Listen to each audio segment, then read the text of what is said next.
Olá, aqui é Arthur Weiss, gestor comercial da Prosper Capital. Estamos aqui em mais um Prosper Talks. Hoje o assunto do dia é tributação sobre altas rendas. Estamos com o Irineu Castro, sócio proprietário da Prosper, para discutirmos um pouco sobre esse tema bastante relevante. Irineu, falando um pouquinho sobre as mudanças, que o Estado tem trazido com relação ao capital privado no Brasil. O que a gente pode esperar, nesse sentido? Espera mais aperto. O Estado já vem há algum tempo incorporando novas tributações, aumentando impostos sobre vendas, trazendo a tributação de receitas e investimentos do exterior para dentro da tributação do imposto de renda. E agora, além da reforma tributária, que vai impactar muitos negócios nos próximos anos, criou a tributação sobre altas rendas. Nesse aspecto da tributação sobre altas rendas, na verdade é um grande cortina de fumaça, porque a tabela do imposto de renda não é reajustada há muitos anos. Dentro de um governo com uma lógica fiscal mais racional, ele deveria reajustar a tabela de imposto de renda, que custaria algo como 20 bilhões ano, e dentro de um orçamento que supera 3 bilhões, com 0,5% de ajuste do orçamento, poderia exonerar as pessoas que ganham até 5 mil de tributação e ajustar no orçamento sem aumentar a tributação sobre classe média e classe alta. Porém, a opção do governo, a partir da escolha tributária, de manter um piso de gasto fiscal crescente junto com a receita, é cada vez arrecadar mais e, portanto, quem está sendo tributado agora é classe média alta e classe alta para pagar a conta da desoneração de quem ganha até 5 mil reais, porque o governo opta por não reduzir seus gastos. Sim, sim. Acaba sendo um tema bastante amplo, e não puramente fiscal, essa tributação de altas rendas, dividendos, mas acaba sendo um risco patrimonial, de governança também, Sem dúvida. Quando se fala em tributação de dividendos, que é um nome que está aparecendo na mídia, na prática o governo incorporou todas as rendas nesse novo escopo tributário do IRPFM, Imposto de Renda da Pessoa Física Mínima, que não só sobre dividendos, que é o que aparece na mídia. Por exemplo, se você tem operações em bolsa, com 20 mil por mês de ganho, você não pagava nada de imposto, agora vai passar a pagar 10% sobre isso. Se superar 1.200.000 somatório das rendas, você tem aplicação a poupança está isento com CRI, CRA, LCI, mas tem que ver a taxa de remuneração, se vale a pena ou não ficar isento. Você tem aluguéis, mesmo aluguéis de pequena monta, vai somar na renda. Sim. Então, além dos dividendos, além da remuneração pelo trabalho, o governo está cobrando imposto sobre tudo. Obviamente, isso aí vai diminuir a liquidez, vai diminuir a capacidade de reinvestimento e vai empobrecer quem hoje trabalha, luta para ter uma vida um pouco melhor. Sim, sim. E pensando em estruturas um pouco mais sofisticadas, family office, estruturas offshore, trusts, que impacto isso que vai trazer, essas mudanças vão trazer nesse cenário, Bastante grande, Vamos imaginar que essas estruturas de family office se originam a partir de grupos empresariais estruturados, lucrativos e que geram bastante lucros e dividendos para as famílias. Esses dividendos não eram tributados, pois as empresas já têm uma alta tributação. Agora, além da empresa manter a sua alta tributação, os sócios vão passar a ter essa tributação do imposto sobre altas rendas de 10% no que exceder 1.200.000. 10% é muita coisa. Sim. Ok, existe um redutor que diz que se a empresa tributar imposto de renda e contribuição social em 34%, esse redutor leva a zero esse imposto. Mas, de um modo geral, não é assim que funciona. As empresas têm alguns incentivos, alguns benefícios, lei do bem, lei de informática, alguns incentivos setoriais que reduzem essa base do imposto. Então, em algum percentual, os dividendos vão passar a ser tributados, assim como todas aquelas outras rendas que antes não eram. O que essas estruturas têm que fazer? Tem que repensar como vão estruturar a vida não só das empresas como dos negócios.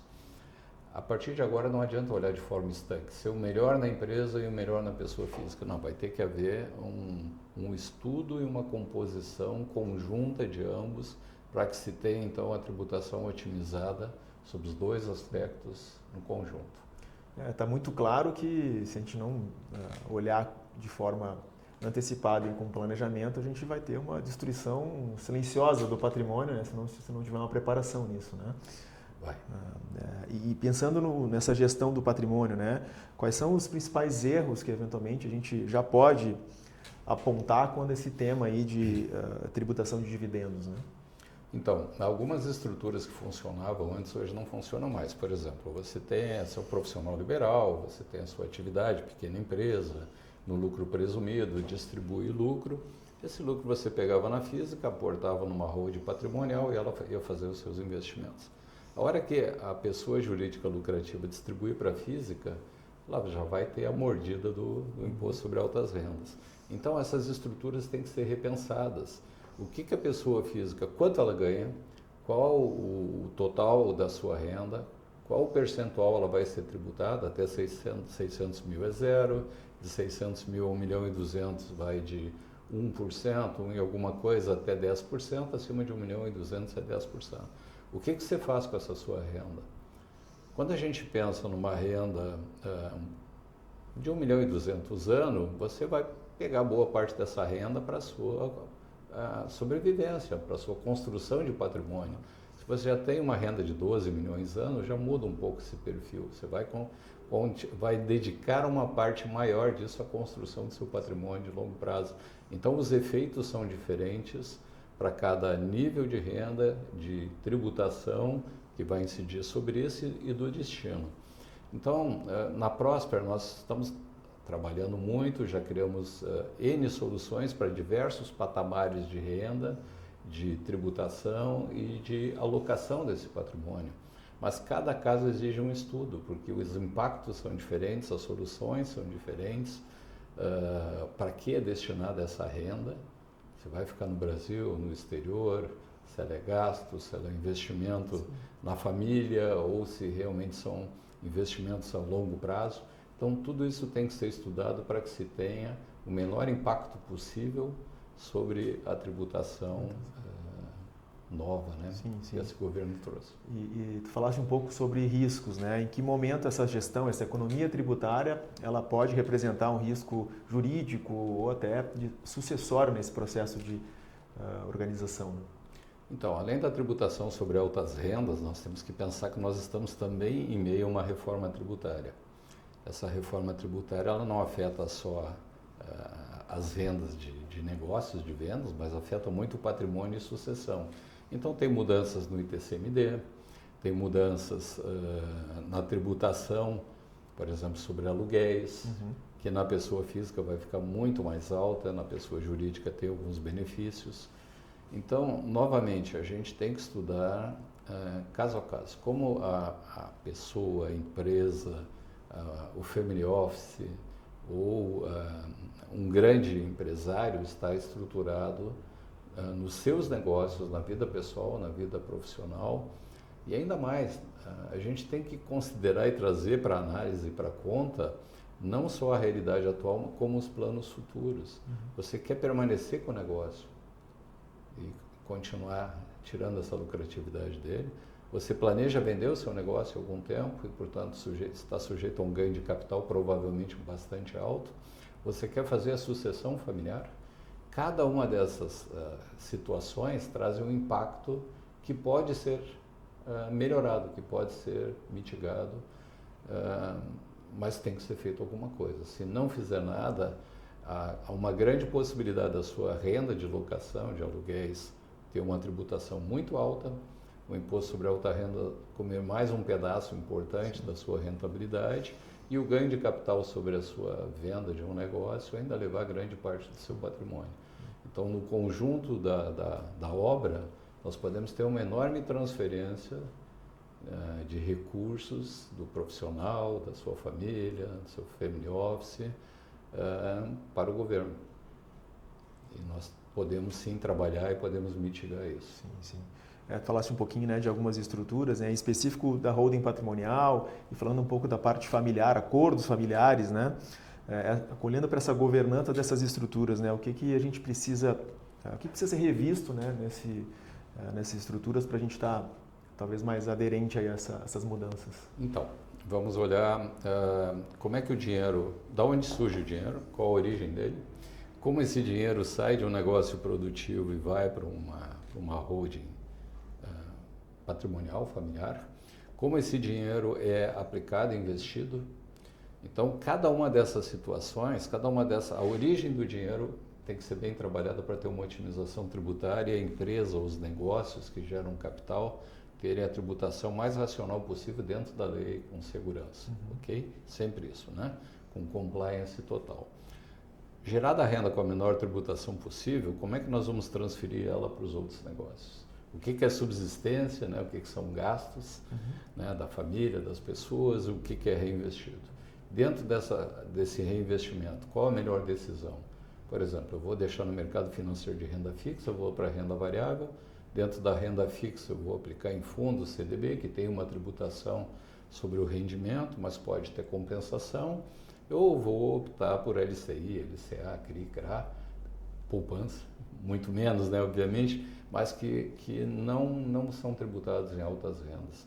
Então, hoje, a conta ficou mais complexa. Aquilo que era tributo exclusivo passa a ser tributado novamente. Mas pode ter alguma compensação que vale a pena. Ou você pode receber menos e não está sujeito à tributação. Então, essas decisões são muito importantes. Origem, a transmissão do recurso para a sua poupança, como ela é feita, como ela é organizada. Ela está no Brasil, está no exterior. Eu mando frequentemente um pedaço da renda para fora. Se eu mandar, qual a melhor forma de fazer isso? Dividendos sendo pagos para o exterior agora são tributados também. Então a gente tem que desenhar todo esse caminho, todo esse mapa para poder chegar na melhor composição, naquela que atenda com mais racionalidade e total segurança jurídica os propósitos do empresário, do Daquela investidor, família, da família. E não existe solução mágica, né? E um olhar que a gente tem sobre o tema é que a reforma tributária é um tema quente, né? Várias alterações e, por vezes, soluções mais simples, mais amadoras, né? Acabam se apresentando. O que diferencia uma solução mais simples de uma solução que realmente vai trazer uma estruturação para grandes patrimônios, né? Que vai trazer uma tranquilidade, uma segurança nesse sentido, né?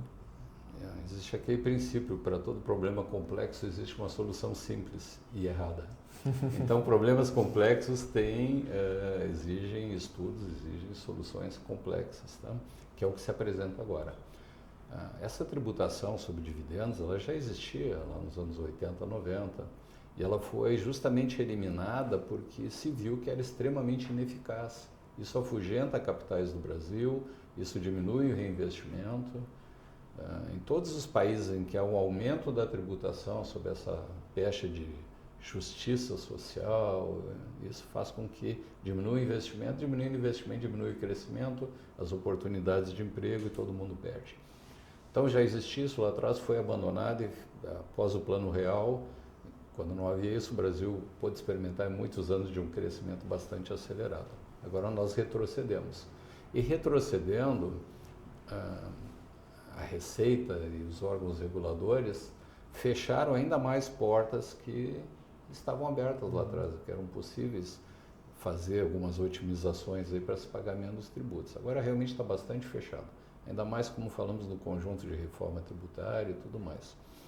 Então, para que se tenha uma equalização dessas coisas, as empresas e as pessoas continuem tendo incentivo ao empreendedorismo, incentivo ao investimento, a correr risco, a gerar renda, emprego, manter os capitais no Brasil, que de uma forma ou outra permite, né, que a economia circule, tem que haver um trabalho bastante profundo, tá? E é o que nós fazemos. Não existe solução simples. Mas vamos dar uma linha bastante simples. Por exemplo, um profissional tem uma renda de 100 mil por mês em dividendos. Até 2025 ele não é tributado. A partir de 2026, do lucro gerado em 2026, ele vai pagar 10% sobre esses 100 mil. Bem, o que dá para fazer? Dividir, então, talvez se for casado, trazer a esposa para o contrato social e dividir em dois, até 600 mil a renda anual não é tributada, então ele vai continuar não pagando imposto sobre isso. Tá? Esse tipo de solução está na mídia, todo mundo está falando. Irineu, E olhando para estruturas relevantes, grandes patrimônios, né? O que diferencia soluções alternativas amadoras de soluções realmente profissionais que vão trazer eficiência? Então, a gente sabe que tem aquele princípio, né, que problemas complexos, para todo problema complexo existe uma solução simples e errada, né? E a gente está vendo muito isso na mídia, né? Acompanhamos muitas alternativas que estão sendo colocadas à não tributação aí de altas rendas, que na prática você desloca a tributação do dividendo, às vezes até do dividendo isento, para uma situação em que o beneficiário vai ter a tributação do ganho de capital. Então, ou você sai de 10 para 15, ou de 0 para 15 até 20% de tributação. Isso é um baita tiro no pé. Então, me parece que por aí não é o caminho. Ok, para quem tem uma renda ali ao redor de 1 milhão e pouco, você separar ali, está no contrato social, é casado, coloca a esposa, então divide entre um e outro.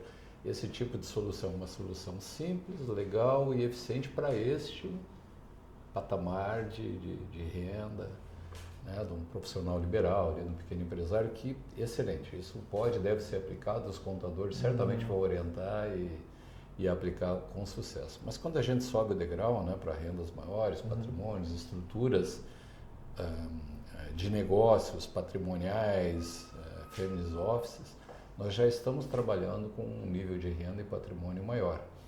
Um dos casos que nós estamos analisando, que chegou recentemente, é de um cliente que tem centenas de milhares de reais aplicados no Brasil em renda fixa, é bastante conservador. Tem uma empresa que vale em torno de 500 milhões, tem um patrimônio líquido em torno de 100, 150 milhões e quer vender essa empresa. Então, é importante ter uma renda de dividendos entre 40 e 50 milhões anuais. Então, esse empresário tem duas questões aí muito importantes. Ele já vai, a partir de 2026, ter uma tributação entre 4 e 5 milhões a mais sobre os dividendos. Ele passa a ter que incorporar todas as outras rendas decorrentes do patrimônio dele nessa nova tributação. E ele ainda tem uma operação de venda do seu patrimônio que vai gerar um ganho de capital e uma tributação próxima de 70 milhões. Então, nós estamos falando aí, nos próximos 3 anos, desse empresário ser tributado em algo como 100 milhões. Isso é uma questão complexa. E nós achamos soluções muito bacanas para trazer esse nível de tributação aí bastante para baixo, em 2 dígitos fortes aí, através de mecanismos de planejamento, estruturação, entendendo exatamente, né, qual é a situação atual, as implicações que essa nova tributação trarão para a sua empresa, para o seu negócio, para o seu patrimônio, e como se encaixa os seus planos futuros, já projetando os impactos tributários e trazendo tudo isso para a mesa e buscando as melhores alternativas, tá? Dentro da lei, com segurança jurídica, com compliance total, deixando o empresário, sua família tranquilos, os compradores do negócio também absolutamente tranquilos, mas isso é complexo, tá? Isso requer realmente bastante experiência, bastante cuidado, muito trabalho, mas é o que nos dedicamos na Prosper aí há quase 30 anos. Então, para nós, esse é o nosso dia a dia. Sim, se conectando a isso, né, justamente te perguntar, Irineu, toda essa bagagem da Prosper, né, quase 30 anos no mercado, o aprendizado que se teve ao longo do tempo, o que dá para trazer, falando do histórico da Prosper, para a gente ter esse ganho, né, no processo de entendimento e diagnóstico das soluções aí frente às alterações, né? A Prosper tem 28 anos de atividade no mercado nacional e internacional. Trabalhamos com grandes grupos nacionais, multinacionais, empresas de capital aberto, mas também ajudamos empresas de pequeno porte que têm um propósito de crescer, se organizar, estruturar e trilhar esse caminho de crescimento, através de planejamento, organização, aquisições, fusões. Nós somos hoje uma das empresas que mais promove fusões de negócios no Brasil nos últimos anos, né? Criamos grandes grupos nacionais. Temos uma atuação forte em tecnologia, em telecom, que são setores bastante dinâmicos, que têm apresentado muitos negócios nos últimos anos. Temos históricos sensacionais de empresas que ocupavam um ranking acima do número 100 e hoje estão entre os 10 primeiros do Brasil, líderes regionais. Isso faz parte de um trabalho de organização, planejamento, aculturação do empresário, ajudar ele a dar os próximos passos de maturidade, governança. Então, são diferenciais que a gente leva para os nossos clientes, juntamente com um planejamento, com uma organização tributária bastante eficaz, uma racionalidade financeira. E essas coisas nós fomos trabalhando, aprendendo, primeiramente, né, nossa atividade no início da carreira, né, com uma formação técnica e também como executivos de grandes grupos nacionais, ou seja, trabalhamos com culturas vencedoras muito importantes no Brasil e resolvemos levar isso através da consultoria, né, da Prosper para o mercado. Então, são centenas de cases em planejamento tributário, financeiro e operações M&A que nós apoiamos ao longo desses quase 30 anos. Um time extremamente preparado, extremamente técnico, né, experiente para gerar resultados excepcionais. E soluções proprietárias. Nós criamos isso porque gostamos de estudar cada caso em particular, fazer as soluções tailor-made, porque é isso que leva ao melhor resultado com total segurança para os nossos clientes. Bacana, com certeza o time da Prosper pode ajudar nesse processo de entendimento das mudanças. Irineu, eu quero te agradecer pelo bate-papo, quero convidar a nossa audiência para chamar os nossos especialistas para uma conversa, para que a gente possa fazer a diferença nos negócios dos nossos clientes e também na vida pessoal, no CPF, né, que agora passa a ser impactado. Obrigado, Irineu, pela disponibilidade. Obrigado, eu agradeço.